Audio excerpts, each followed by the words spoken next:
بسم الله الرحمن الرحيم. إن الحمد لله نحمده ونستعينه ونستغفره ونعوذ بالله من شرور أنفسنا وسيئات أعمالنا.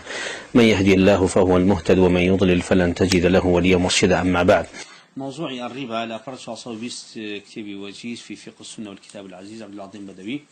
في ناسيك فرمي الربا مقصور، وهو من الربا يربو فيكتب بالألف. لغويا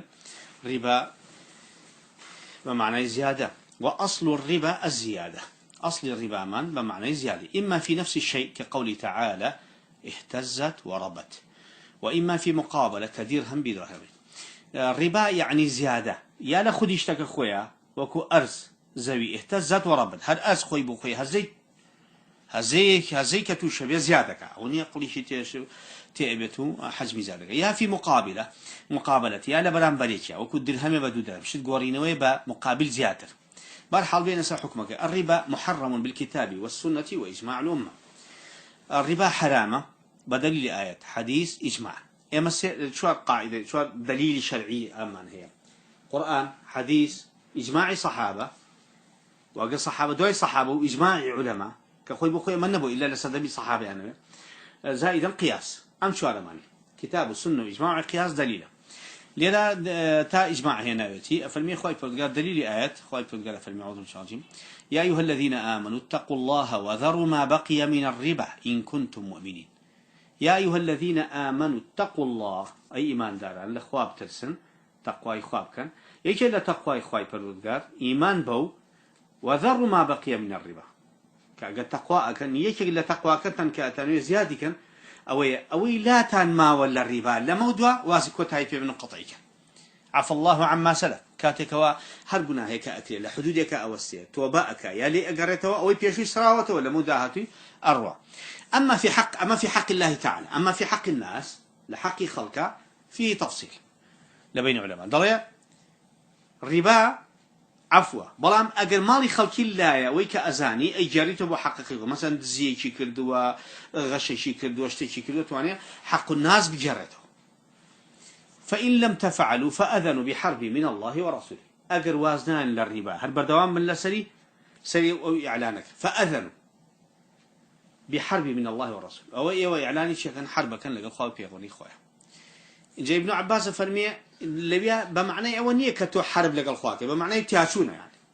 كتو مخلوق برامبر خالقي شيء بيناكله لبلو كفرمي فأذنوا بحرب من الله كأنما تياشو بدل نياي تو برامبر خوي بيغمري خوي الساي. وإن تبتم أقل لي كوتايتان فيه هنا فلكم رؤوس أموالكم أو سرمايكات خوتان ورقرنوا لا تظلمون ولا تظلمون. الظلم ما كان الظلم مشتان بالينك رأس مالك خوتا ورقرنوا باقي كيتري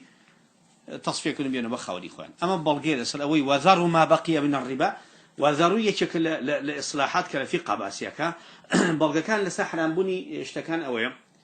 ككمال ياسامان هي كمال دارشن من هي بحرام يجي لو أنا وذروا واسيل ابن وذروا ما بقي من الربا. أما بمعنى حرام كوتيك الألفاظ نهيش تحريمش يعني حرام بني كواتلي رخوي كوتجار ربا حرام كلام آيات بهون الصك أفرموا وذروا ما بقي من الربا شيء ما هو الربا واسيل ابن. دليل دومان آياتي كتير سورة أول سورة بقرة دو صوحة فتاوهاش آياتي بقرة دو صوحة فتاوبينج أعوذ بالله. الذين يأكلون الربا أواني كوابر دوام للربا قال جاتو سكر لا أولو باسي أساكيك كابي وازي لبين نبو شيء وتان كدو سرمايك ورقنو لا تظلمون ولا تظلمون ظلم ما كانوا وظلم يشتاني لك يعني تصفيح حساب الله بيني خوتها نبكن لآياتي دوما باسي آثار الربا كاريغري لسا إنسان. الذين يأكلون الربا أواني الربا دخون لا يقومون إلا كما يقوم الذي يتخبطه الشيطان من المس. باسي كسيك كبارودوخ واقعي أم إيشاشية واقعك كاريغريكي لسا إنسان هي طبعا همو حلال خواه الدنيا همو كاريكي راسو دروس خوي بو خوي اطمئنانو برجسة كدني راسو دروسي إنسانو كامل أدا كدني كارو كردوكاني تيابا دي أكل. يا أيها الرسول كلوا من الطيبات إن جاء فرمي وعمل صالح. أي بيغمبران يو باك بخون بوي عمل صالح كأنما قاعدة كواي أقل بيت ورزقك حرام بيت عمل صالح بينك بالضبط دي شام أم إعازة وايا أواني كالربا بردوام يأكلون حتى بأكل لا يأبا چونکە ئێمە زۆری شتەکانی دنیا بەخوای پێدەگەل لە قورئانە بە خواردن ناوێ وەکو لە ئیسلاحی خۆمان ئەڵێ پارەکەی خوارد معنەی لەم کاغەز و ئاسن و شت ناخورێ بەڵام عملیەتی ئەم شتانە هەمووی ئەکرێ بە خۆراک و عادەتەن خۆراکش دخول و خروجیە واتە چێتە ناو لاشەی ئینسان و یەتە دەرەوە کەواتە هەر شتێکی بچێتە ناو لاشەی ئینسان وەکو ئیسفنگ چۆن شت هەڵەمشێ ئاساری ئەو شتانە لە لاشەیە تەئسیری تێکە کە لاشەیە تەئسیری تێکرد لە عالەمی گۆشت و لاشەیە وعالم معنويك أما ماديك عالم معنويك شيء كأخلاق وآداب بالبوشن كنتي أيقوار بوشي حكمتي شيء قوشتي درنده حرام حيوان المفترس أو حيوان كراوك وكنت عن كل ذي ناب من السباع وكل ذي مخلب من الطير هر حيوان كلبي هبو وهر بالندي جني هبو حرام قوشتي بو شو مفترس راوكر شيء جان لبري شيء مردارو بو أخوه جان لبری مردار بو خواردن دو زرری کی پیسیه که خوانه کی لاشه در نشو تکلی لاشه بیتو او خوانه پیسه ولا لاشه تکل بو او پیسه ابي به هوکاری او الجسي ام انسانش پیس بیت که پیس بو زائدا بوی بممارسه بردوام خواردنی او گوشتا صفات معنويه كشي برائك صفتي افتراس صفتي درندي راوكن درنديتي كشي نقل بيبو انسان أو دو حكمتي تاعي هم صفاتي بدني باق راقدة وهم صفاتي معنويش بوي أواني كواسري كل الدنيا خرابن قناه بارن تاوان بارن سيركي خواهي بودقار نمونيان يجرب حيوان مثلهم كمثل حمار مثلهم كمثل الكلب مثلهم نمونيان يجربوا حتى تعبيرات خو حتى الأخوة ككاتب ما ربين يعني كاس زماني خراب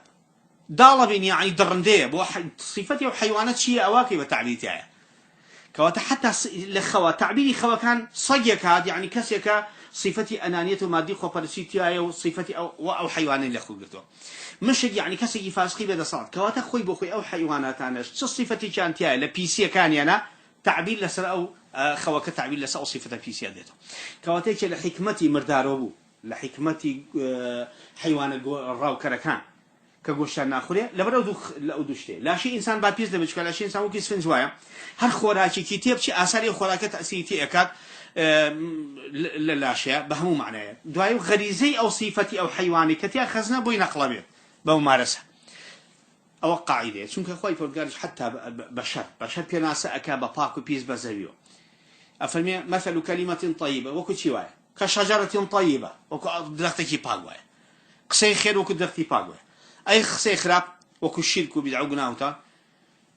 مثلا كشجرة خبيثة هل أريد درختي بيس بهمان شو جاباسي إنسانك كبلد طيب يخرج نباته بإذن ربي والذي خبث لا يخرج إلا نكدا أفهم الزوي باك برهمي باك زوي بيس برهمي بيس برو لا باش ماوي زيرابي هر شارو ديك أقربيته صوزهات وشد كريه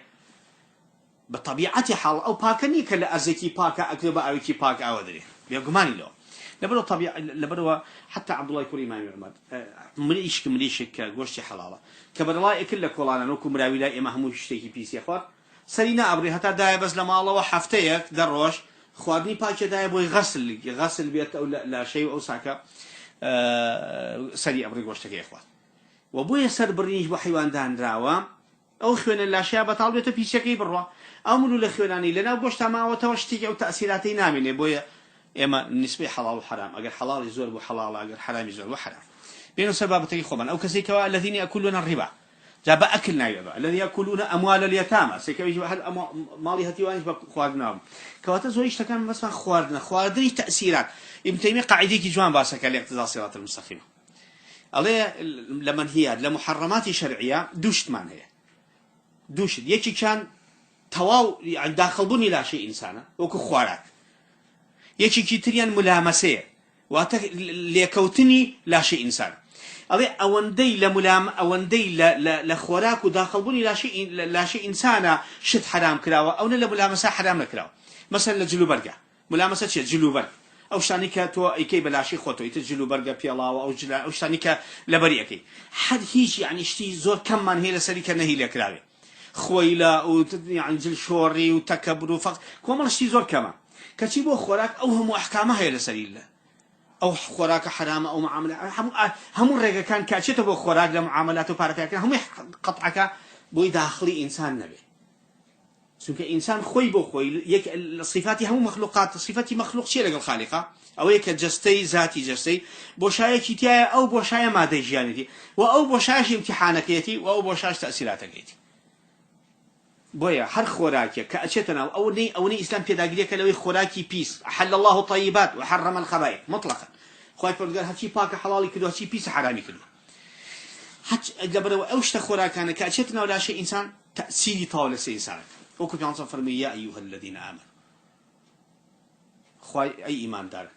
إن الله أمر بالمؤمنين كما أمر بالمرسلين خواهي قول فرماني أبا إيمان دارنا وكشون بفي غمراني دعوة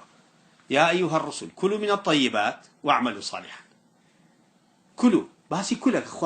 خواردني باك بخون بوي وأنجح عملي صالح كأنما خوراك باك نبو عملي صالح تيناك بوي حتى أخوانا أسان ككاتي اشتي كان قلتتي كاكا أما آثار محرماتك لإنسانة بوي أبو بكر الصديق كاتي كوافالتشي يكلا خزمە کە سوکارەکانی یەت خواردنێکی حەڵواشی لێکێ داتێ و دوای ئەڵێ ئەزانێ مەلیتت چیایە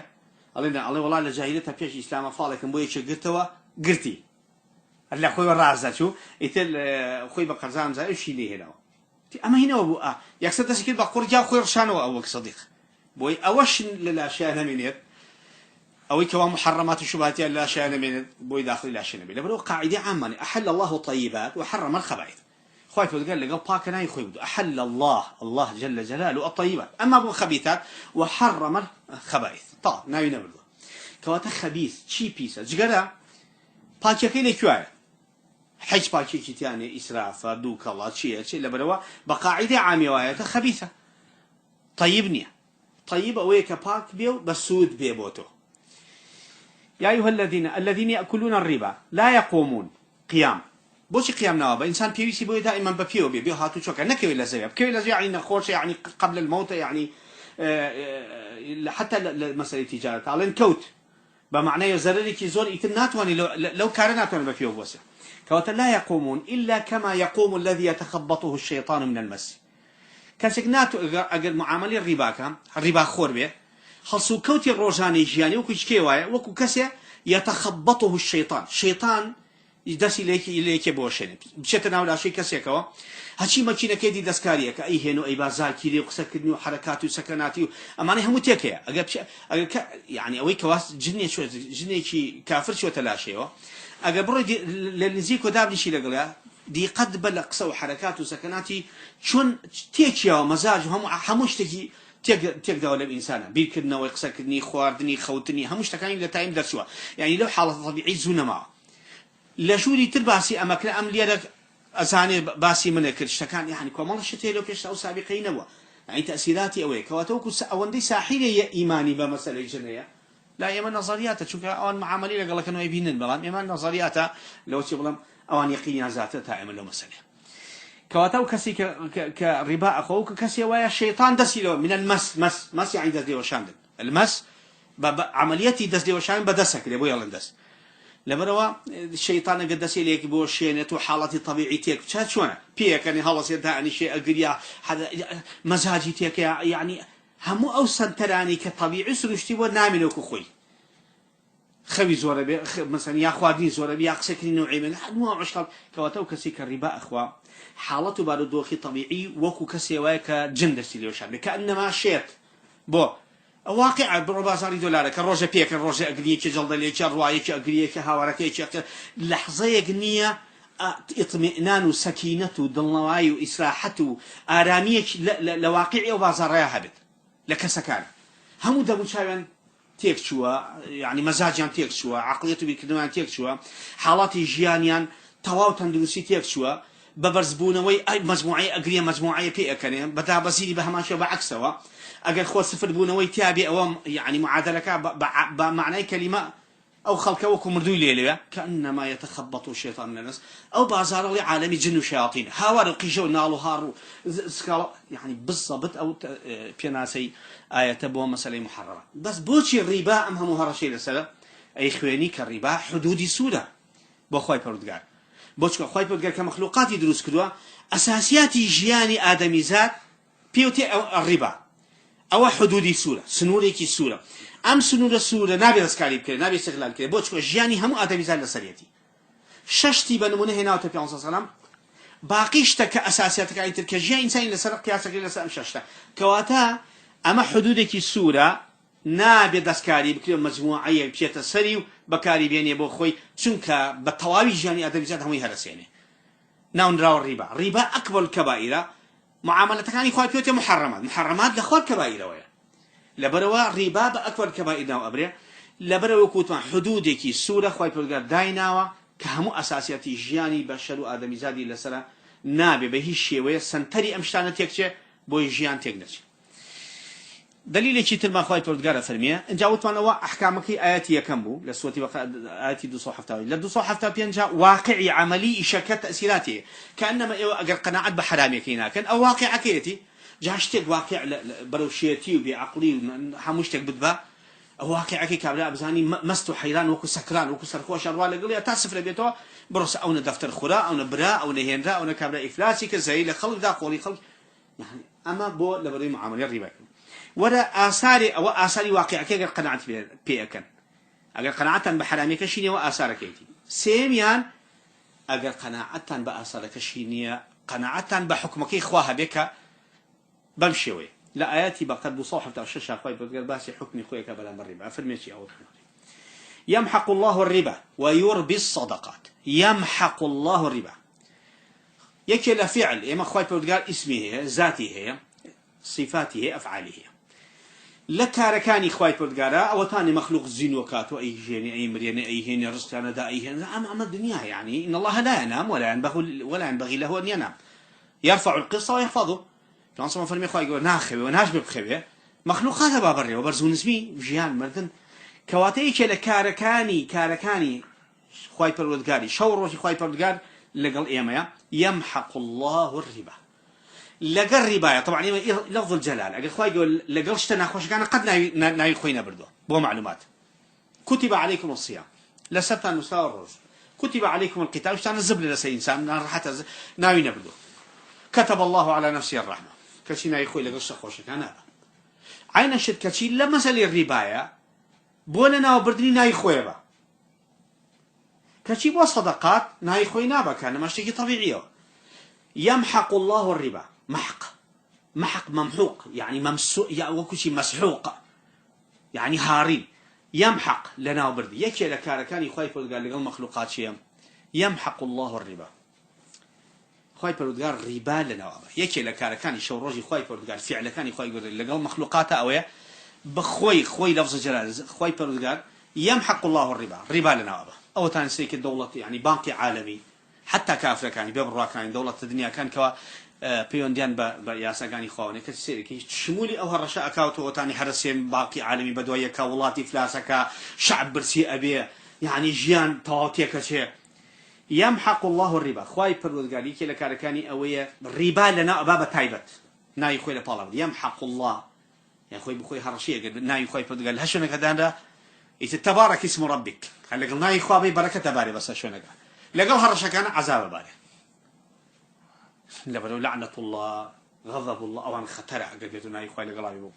يمحق الله الربا خوي بردقار يكي لكاركاني الربا لنا ويربي الصدقات بلام صدقات خير وخيرات وشاكا شي ليكا بيونصر تفسيرك أفرمي أقريك كتان صدقيك تان كير خواي بالوردقات وري أقريه بدسي راس لناو دستي دايني قوليكا بقات شاخي كيبوليكا درهم يكبو اشتكي كميجبو كتشي بقات يربي وكو تو روكي قرات آيوكا أرويني سرپرشتی اکی آوی ادیتی و خالقی تبنیو بجاری قدکانی اکی بو رگ بیتو جوان حتی جورا بیتو تؤتی اکلا كل حين وایله برهمی که جوانی به مکاتک و کاملا بدرات كشجرة طيبة له أما أفرنا صدقات شوي بتقول هر صدقة بكري خوي ولي أقرب دسي راسي أو أي شكل فضائلي خوي بتقول بالصدقات إن جاء فرمي يربي قشي بي أكل دسي خوي هي الله تو قشي بي قوري كابو خاونكي بجوري إخلاصي بجوري نيتي بجوري أوش تاني كوا نهي لك يعني بيكون منت وكو مسألة بس كدني إلى آخره حتى إخلاص نيتك كامل بكاش تك قوتي به يربي قوري أكاتو قشي أكاتو بركة داريك أما بالربا يمحق لنا ويمحق الله الربا لنا وشونا بوي لهر شكانا لعنة لفاعل ومفعول كلاو واتاوي كريباكا خو وشي كوريغ كشي لمحرمات واني تمشي بازار شتبكري تماتي ميوه سيوي غريب ميوه هتكري اگر غش ليبكا لا غشكا قلتو قدني ازاكي تصفيح حساباتها بيبو قيامته طبعا بلام للربانا لعنة لهدو تنكلاو قدنا زي تاني اول شكل خدت بوي وطمان رباك اكبر كبيره اما سي اياد لسري كواتا هرشيكي يعني كان لكاركاني خوي بلغر اوي لبي المرصاد لبولنا بردني الربا هرشي تايبتي خوي كيلو من الربا لنا وبم صدقات يجي شو شو معك فيك مخاونك. وعن ابي هريره رضي الله عنه ان النبي صلى الله عليه وسلم دليل حديث من ام حديث ابو هريره قال متفق عليه للبخاري بدو هذا الحصول شخص الامام مسلم باشتغل. ابي هريره فرمي ان النبي صلى الله عليه وسلم قال اجتنبوا السبع الموبقات خوتان بارزن لحوت هي الاكبر حوشتي خوافنا ما هي الاكبر. قالوا وما هن يا رسول الله شيء في غمر إخوة الشرك بالله حق الله قبل حقوق الناس فمش الشرك بالله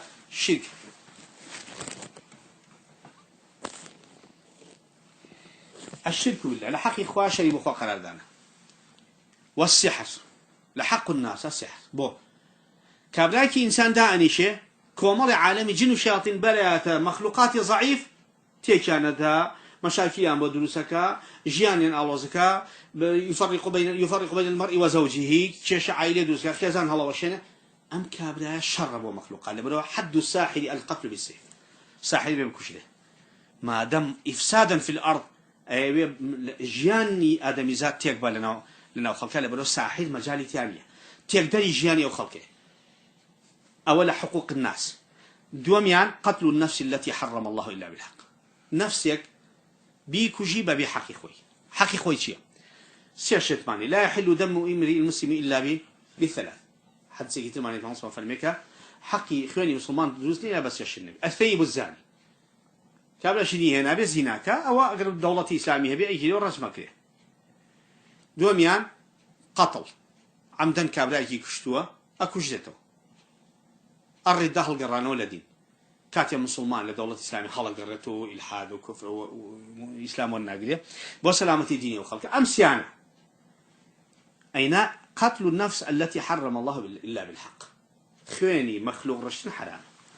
شو كان في عنصر فالمية لا صحيح جامع صغيرة حد سكمانية في المفهوم حد سكاف في المية ما يزال المؤمن في بسعة من دينه ما لم يصب دما إنساني ما دار بردوام فلاواني لدين دارية هي كمجالك إخواني إخوان بشاتة توشي خواننا بوبي شو على قيامتها هي ترى إخوائي أعمد دنيا سوتان إخوائي يقول رشة فرمي ما دام أم بنا حق دنيا سوتان فرموا هم كذا وكاني قيامتي أمانة توش قيامتي بسوتين إخوة بنا ما بوي شكل الأحكام كاني قتلوه وأكل الربا سيميان لحق مخلوقات شيء خوادني باري الربا أي جدوعي وأني تري باسك كوتا شوارم موبقات مان شوارم جناها جورا كان لحوتك أكل الربا خواتني باري الربا دليل كتير إمام مسلم هنا بجمع النصوص بنجابين مختصرة كيف في الجابرة فالمي قال لعن الرسول صلى الله عليه وسلم آكل الربا وموكله وكاتبه وشاهديه وقال هم سوا فانصن فرمي لا في عمري خاصة من لعنتي كردوا لو يك الربا أخوة وموكله ويك وكيلك كاتبك كي بيمسه وشاهديه دو شاهدك كشاهدي بوده فرمي وقال فانصن فرمي هم سوا شاهد وكاتب ووكيل هم يوكي يقوى كوتا درهم الربا أجا دينار الربا بخو كسا خوي لعنتي بركوت كاتبك أمدو وكيلك أمسي دو شايتك أما بينج كسبابوني درهم الربا واللعنة أخوة شكا ولا تعاونوا على الإثم والعدوان بجدي كسيناك لبقناه تا فواتد هيج مجالي تانية لبانقي كان ربايتي أكل الشيخ بن باز فرمي برسائل إليه كان آية إيش كينوكو موظفة بيننا حرامة شكا توقع تبي أو بانق الربا بي بانقي الربا موظفي دولتي يشبه حرامي شتابكي لبريتو يارمتي الربا أدي أقل بانقك الربا بي شمولي أمهر الشيء كأخواتنا وعن ابن مسعود رضي الله عنه الله يكون مسعود فرمي قال النبي صلى الله عليه وسلم فرمي الربا 73 بابا ربا فنوني بارخوادن كشانا ولا قل يكا بوسيلة الربا بزيادة ورقتن 70 بابا وردكاري زوتي حفتا درقاية بمعنى حفتا أشياء حفتا نوعيتها به أيسرها حركة مكيان وكو حكم مثل أن ينكح الرجل أمه وكو كسيك شيسينا لقل ضاي شبكاوة كي شكل هرم محرمات كانوا تاوانيك حتى لنفسي بشريتها زورقي زونا لا يجي أسو تشريعي كي سرزوية أما حلالك إلا لتشريع مجوسي كان نبي كوتا أي سركي يعني بو معنى بو شونك أو حدود السورة أو هم هرشي لسرة يمحق الله الربا كلا أسار يمحق قوي يعني شون تو حق خلق خويت بالربا كأنما لحقي خوش تاوكو كابلا زينة لقل ضاي شكا تنقي زونا شان محرماتك بيسا أوه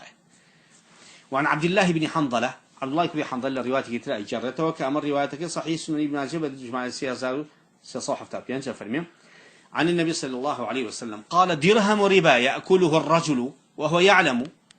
أجر كسك درهمك الربا بخو بزهنك كما درهم يعني الربا كواتليرا إشارة بويك أجر جهل أجر نزانين أجر أوش تانبه إن شاء الله شمولي أمهم هرشناك لبري نيزاني وتايسة عفى الله عما سلف أو في شويك نيزاني وبجهله ربنا لا تؤاخذنا إن نسينا واخطأنا أمانة همي عذرة لبروي أجر نيزاني بيتو أو أخوي بخوي بالتأكيد إن شاء الله شمولي هم هرشاناك درهم ربا يأكله الرجل وهو يعلم أشد من 36 زنية وفيلم الدرهم بزاني كأمر ربا أي إخوات كم عملة وكواسي وشش زناي كلمة يعني بارين ربا خواردن وكو شي وكو ويك يتر وردو درجات لتبو انقراض الجان لسزوية لم لا يتروا أقلبيته معك عكسي كينو أمتاوانا عكسي كينو زنا كتايبة نسلي بشرية تيكتش للدنيا ليه جيان تيكتش يعني الربا كواتا أشد حرام كي زيادة شو أم جان هلا كان لوجوده أمي تريان نسل تيكا لبرع عقوبة أم زيادة تاو كويتا عن ابن مسعود رضي الله عنه قال لم روايتي الله يكرم مسعود كلا صحيح سنة ما جاب ما بين صحيح حجدا أفلم قال ما أحد أكثر من الربا إلا كان عاقبة أمره إلى قلة فأنصر فرمي هل كسيت ما أحد أكثر من الربا هل كسيت زول شتناو الربا وهولي بدأ سيناني زول الربا به بعكس ويا دائما لمعاملاتي حلالة حتى بشي تناو باروسل وزيادتي بالربا بعكسه حتى بشي تناو إلا كان عاقبة أمره إلى قلة إلا وردو هرر كات زين لبر كهرزبو سيتو جير سفر أو هم بواقع خمان بين الله كابدا عليه والله يوكو سرخوشي واكو قمار يقواي أروي لقال لا بركة سفر بيتوس بويا وكو بيعنصن فرموي هرشي لك الدوا هر كسي بدو الربا بالراب حول بابو زوربوني إلا كوتاي كاركي نمانا قلة زياد بني أما همي نصوص على سويك وحرام أقسامه والربا جورا كان الربا شنوع الربا قسمان ربا دو جرماني ربا النسيئة وربا الفضل ربا قرص نسيئة قرص يعني أما من بارتيمي أو دفتر بقرص توشن بينتو دفتر بيزورق لبروي قرزة زيادة يخريتسا ربا الفضل ربا الفضل نعم بالكوتشيا ربا الفضل والزيادة درهم بدرهمين دينا دبا دوانزوك ولا خمان مشهورة يعني مبلغ يكتب مبلغ زيادة فأما الربا النسيئة ربا قرص فهو الزيادة المشروطة التي يأخذها الدائن من المدين نظير التأجيل أو زيادة كدائن لبريتي أو باريا دم بتبرو بيش بيخليشوا بلانتو همو مانجا شوار ورقم بري لدفتر بو والله بيأخذ لبري إيشي بيكي أجر ها لقازان جو زررا شون يعني قازانجي شن يبو لصاب بنجاب شيكن زي شن يبو لصاب بنجاب شتانكن أو ريكوتن لسي جايز أما بديتيو مبلغ يداني لسري بلي ما أنا بوم بينا أو الربا كل قرض جر منفعة فهو ربا وقاعدة قاعدة كمان هيك علماء سكا هم قرضي بيشكو زياد ورقي تور ربا رباين زيادة كوتر زياد كسيك باريك أدابا كسيك كتير لبريتي أوي بقرض لايتي زيادة خاطر سري وهذا النوع محرم بالكتاب والسنة اسمع معلومة أو اشتكى مشهور لنا بشريتك هش داد